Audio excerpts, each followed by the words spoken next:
Good morning, student. Now we will start our chapter number 15. This is of class 7th and the chapter name is visualizing the solid shapes. तो हम यहाँ पे solid shape को visualise करेंगे, यानी हमें ये पता होना चाहिए कि सॉलिड शेप्स होती क्या है। देखिए, कहीं कहीं हम सॉलिड शेप को 3 डायमेंशनल भी कहते हैं। 3 डायमेंशनल यानी वो 3 डायमेंशनल में देखिए कैसे होती है। जैसे सबसे पहले हम एक डायमेंशनल की यहाँ पे चीज़ को समझते हैं। एक डायमेंशनल का कोई ऑब्जेक्ट, सपोज ये पॉइंट है, ठीक है, ये पॉइंट, ठीक है, ये 1 डायमेंशनल होता है। 1 डायमेंशनल, 1 डायमेंशनल, ठीक है। उसके बाद देखिए जो 2 ऑब्जेक्ट की जो 2 डायमेंशनल ऑब्जेक्ट्स होते हैं, ठीक है, उनको कैसे हम डिफाइन करते हैं। देखिए यहाँ पे एक प्लेन होता है, जैसे ये जिस पे हम लिख रहे हैं अभी, ये प्लेन कहलाता है, ठीक है। तो इस पे 2 एक्सिस होती हैं। एक होती है एक्स एक्सिस जो होती है हॉरिजॉन्टल, एक होती है वर्टिकल जिसे हम बोलते हैं वाई एक्सिस, ठीक है। ये भी आपको समझना बहुत ज़रूरी है। एक होती है एक्स और दूसरी होती है वाई। जो वर्टिकल एक्सिस होती है उसे हम कहते हैं वाई और जो हॉरिजॉन्टल एक्सिस होती है उसे हम कहते हैं एक्स। तो अगर यहाँ पे कोई ऑब्जेक्ट लाई करता है, मान लीजिए हमें किसी ऑब्जेक्ट की डायरेक्शन बतानी है वो कहाँ है। जैसे सपोज़ ये ऑब्जेक्ट है, तो पहले हम एक्स पे जाएंगे, ठीक है, ये इस तरह से, ठीक है। उसके बाद वाई पे ये इस तरह से। तो ये जो पॉइंट जो आएंगे वो पेयर में निकल के आएंगे। सपोज़ ये 3,4 आ गए, ठीक है। ये 4 क्वाड्रेंट बन गए, 1 2 3 4।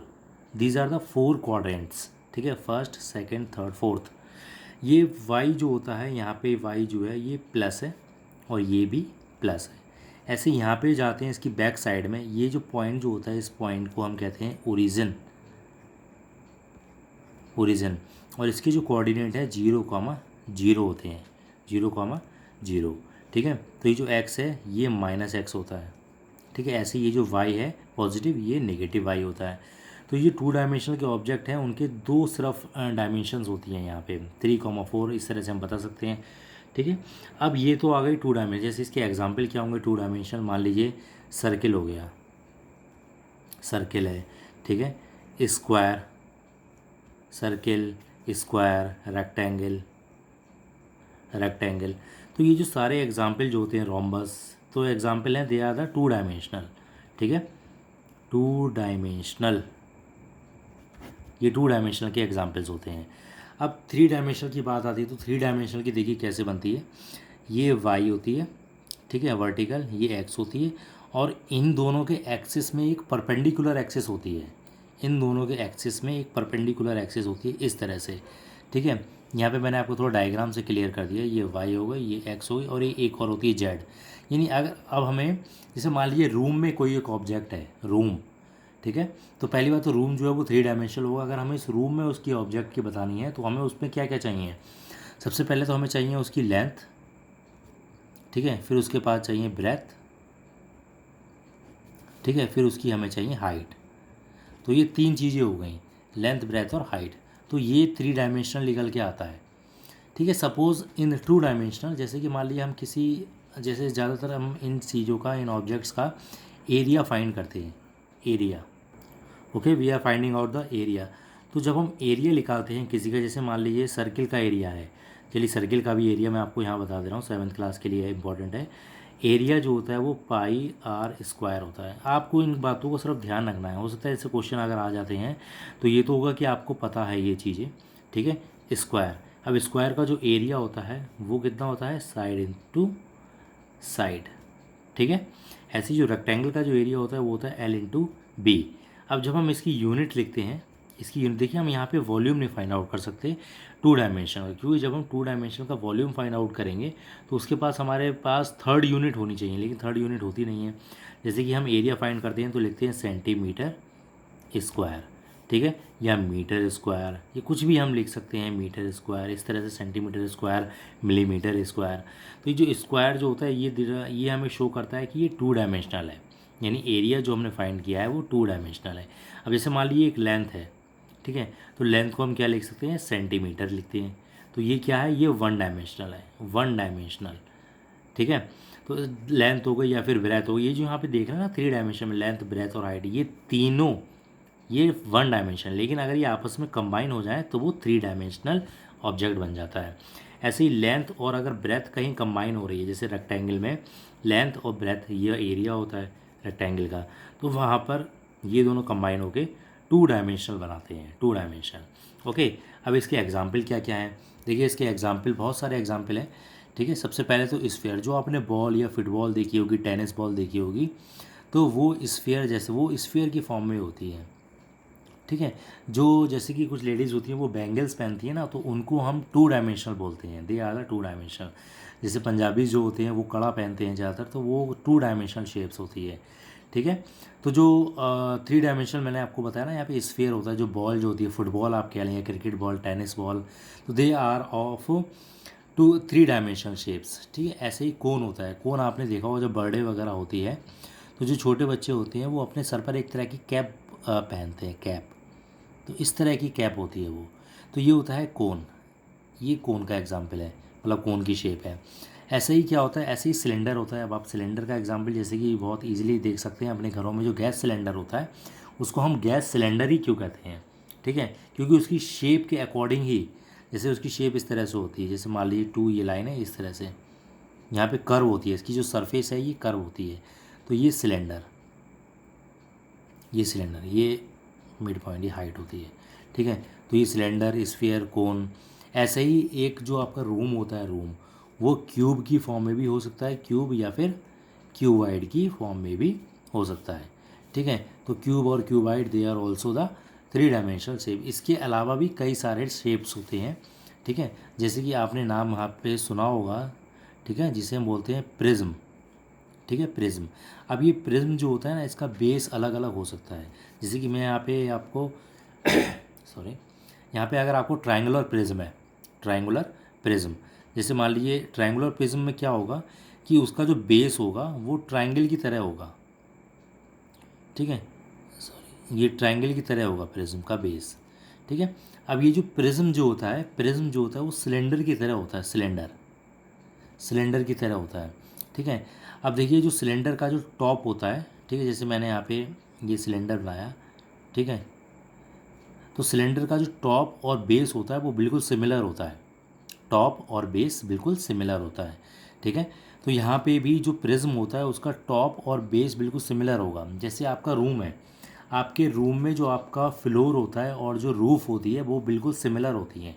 ये नहीं कि आपका जो फर्श है, मतलब जो फ्लोर है वो छोटा है और आपका जो ऊपर सीलिंग है वो बड़ी है, तो ऐसा कभी भी नहीं हो सकता। ठीक है, हमेशा जो सीलिंग है और जो आपका बेस यानी जो फ्लोर जो है वो बिल्कुल एक ही शेप के होंगे। ठीक है, तो वो जो क्यूबाइड और जो क्यूब जो होते हैं वो प्रिज्म के एग्जाम्पल होते हैं, they are the example of the prism. यहाँ पे मैं ट्रायंगुलर, जो क्यूबाइड और क्यूब होते हैं they are the square prism और क्यूबाइड प्रिज्म, इस तरह से हो सकते हैं। ये तो स्क्वायर या रेक्टेंगुलर प्रिज्म इस तरह से हो सकते हैं।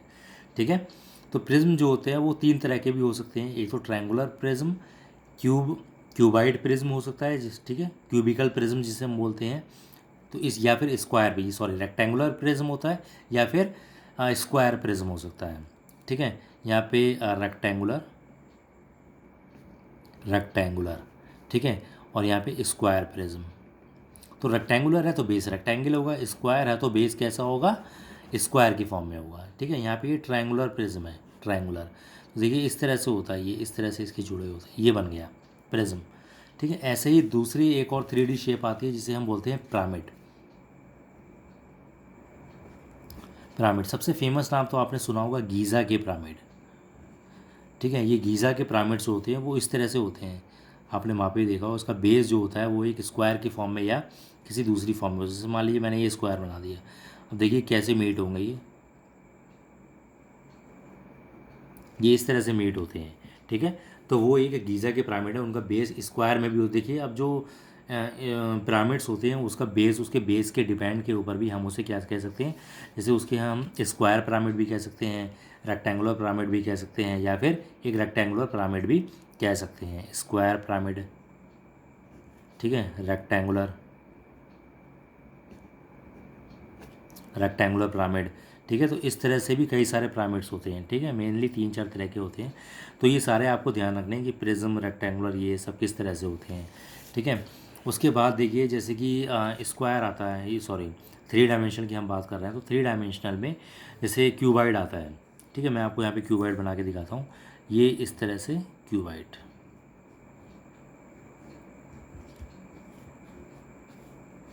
ये क्यूबाइड बन गया। अब जैसे इसके फेस, वर्टिसेस और एजेस, ये क्वेश्चन पूछे जा सकते हैं। ठीक है, अब जैसे आप अपना रूम देखते हैं, ठीक है, तो रूम फेस मतलब जो उसके पोर्शन, जो एक दो, एक होता है फ्लोर, एक होता है सीलिंग, और 4 जो दीवारें खड़ी होती हैं उनको मिला के, यानी जो फेस हो गया वो उसके 6 हो गए। यहाँ पे भी हम देख सकते हैं 4 वॉल्स हैं इसकी, और एक फ्लोर और एक सीलिंग, तो फेसेस कितने हो गए, 6 हो गए। अब यहाँ पे वर्टेक्स देखते हैं, यहाँ पे वर्टेक्स पहला, फर्स्ट, सेकंड, थर्ड, फोर्थ, 4 ऊपर होते हैं और 4 ही नीचे हो जाएंगे। ठीक है, तो ये कितना हो गया, 8 हो गया टोटल, वर्टिसेस 8 हो गए। वर्टिसेस मतलब जहाँ से कोई साइड, 2 या 2 से ज़्यादा साइड्स ओरिजिनेट होती हैं। ठीक है, जैसे कि रे जो होती है, ये पॉइंट होता है, एक ही एंड पॉइंट होता है उसका। ठीक है, तो ये इस तरह से ये ओरिजिनेट होती है ना, तो इसे हम वर्टिस बोलते हैं। वर्टेक्स एक होता है वर्टेक्स, और एक से ज़्यादा हो तो उसे हम बोलेंगे वर्टिसेस। अब एजेस यहाँ पे हम देख सकते हैं, देखिए 1 2 3 4, 4 ऊपर हो गई, 4 नीचे ही होंगी इस तरह से, ये 4 हो गई, 8 हो गई टोटल। अब 4 कॉर्नर्स में होंगी। ठीक है, तो 8 हो गई, 9 10 11 12, तो एजेस कितनी हो गई, 12 हो गई। ये जो क्यूबाइड और क्यूब और क्यूबाइड, ठीक है, इन दोनों में सेम होता है ये। ओके, अब जैसे हम कोन की बात करते हैं, कोन, ठीक है, इस तरह से कोन की बात करते हैं, तो कोन में, ठीक है, कोन में तो कोई इसकी साइड नहीं होती, इसमें सिर्फ एक फ्लैट फेस होता है, एक फ्लैट फेस। ठीक है, फ्लैट फेस, ये जो नीचे आप देख रहे हैं ना, ये फ्लैट फेस। देखिए जो फ्लैट फेस होता है ना, उसी को हम फेस, जैसे मान लीजिए कोई क्वेश्चन आता है कि हाउ मेनी फेसेस इन अ कोन, तो सिर्फ एक लिखेंगे यहाँ पे। ठीक है, एक फेस होता है सिर्फ, ये 2 काउंट नहीं करते हैं हम, कर्व को नहीं, सिर्फ फ्लैट फेसेस को काउंट करते हैं। और वर्टेक्स, वर्टेक्स इसमें सिर्फ एक होता है, ये एक हो गया। ठीक है, अब स्फीयर जो होता है, स्फीयर ये जो आपकी बॉल वगैरह होती है, उसमें कोई भी फेस नहीं होता है। ठीक है, no faces is there, no vertex is there, ठीक है, नो एजेस इज़ देयर। तो इस तरह से स्फीयर में कोई भी नहीं होता है। अब जैसे मान लीजिए हम यहाँ पे ट्रायंगुलर, हम पिरामिड की बात कर रहे हैं, ट्रायंगुलर पिरामिड, तो ट्रायंगुलर पिरामिड है, यानी उसका जो बेस होगा वो बेस इस तरह से होगा ट्रायंगल के फॉर्म में, और ये तीनों साइडें इस तरह से मिल रही होंगी ये। तो इसके अगर फेसेस की बात करते हैं, ठीक है, तो एक तो फेस नीचे है और 3 कॉर्नर में, यानी टोटल होगा 4। एक ही नीचे तो 1 2, और एक ही पीछे की तरफ होगा 3, तो 4 हो गए। अब इसमें वर्टेक्स कितने होगा, देखिए 1 2 3, और ये मिलना है। ठीक है, तो ये कितना हो गया, 4। अब हम इसमें इसकी एजेस की बात करते हैं, तो 3 1 2 3, 3 हो गई नीचे, और 1 2 3, तो 3 और 3 कितने हो गए, टोटल 6 एजेस हो गई। ओके, ऐसे ही अगर मैं स्क्वायर पिरामिड की बात करूँ, स्क्वायर, तो उसका बेस कैसा होगा, स्क्वायर के फॉर्म में होगा। ठीक है, अब इसको मैंने मिला दिया इस तरह से। ठीक है, अब आप देख रहे होंगे मैंने यहाँ पे 4 लाइनें मिलाई हैं, ऊपर 4 नीचे भी 4 है, तो इसके फेसेस देख लीजिए, एक तो नीचे हो गया। अब मैंने जब ऊपर 3 थी तो 3 फेसेस थे, तो 1 + 3 4 हो गया। अब नीचे 1 है, ऊपर 4 लाइनें हैं, तो 4 फेसेस हो गया, और 4 और 1 5 फेसेस हो गए। अब इसकी वर्टेक्स देखिए कितने हो गए, 1 2 3 4 और 1, ठीक है, कितने हो गए, 5, तो वर्टेक्स कितने हो गए, 5। ओके, अब इसकी एजेस देखते हैं, ठीक है, साइड्स देखते हैं। देखिए 4 ये नीचे थी और 4 मैंने ऊपर ही भी बढ़ाई, तो कितनी हो गई, टोटल 8 एजेस हो गई। ओके, सो यहाँ पे ना एक यूलर फार्मूला होता है, यूलर फार्मूला, ये आप 8th क्लास में पढ़ेंगे यूलर फार्मूला। देखिए यूलर फार्मूला क्या होता है, इसमें वर्टेक्स, फेस प्लस वर्टेक्स को अगर मैं ऐड कर दूँ, फेस प्लस वर्टेक्स, और उसे एजेस में से माइनस कर दूँ, तो 2 आएगा। ये जो यूलर फार्मूला होता है, यूलर्स फार्मूला, ये एक साइंटिस्ट थे, ठीक है, तो उन्हीं के नाम पे ये यूलर फार्मूला पड़ा है। ठीक है, तो ये फार्मूला होता है, अगर फेस वर्टेक्स ये सब जो होता है वो फ्लैट फेसेस में यूज होता है, फ्लैट फेसेस, जैसे कि क्यूब, क्यूबाइड, ठीक है, प्रिज्म हो गया, प्रिज्म हो गया, या फिर पिरामिड। ठीक है, तो इन्हीं चीज़ों में सिर्फ ये फ्लैट मतलब यूलर फार्मूला यूज होता है। अब देखिए जैसे कि मैंने यहाँ पे लिखा था 6 + 8 और 12, ठीक है। अब देखिए मुझे क्या करना है, जैसे मुझे अगर ये फार्मूला ध्यान रखना है, मुझे ये पता लगाना है कि ये फार्मूला जो होता है बेसिकली ये पता लगाता है कि वो फ्लैट फेसेस है, या मतलब उसकी जो फेसेस है वो फ्लैट है या नहीं है। ठीक है, तो जैसे कि मान लीजिए 6 + 8 जैसे होता है F + B हो रहा है यहाँ पे, यानी फेसेस प्लस वर्टिसेस, यानी 6 + 8 कितना हो गया 14, और 14 - 12 कर दूंगा तो कितना आ जाएगा 2। ठीक है, तो हमारा ये फॉर्मूला करेक्ट है, यानी ये फ्लैट फेसेस हो गया।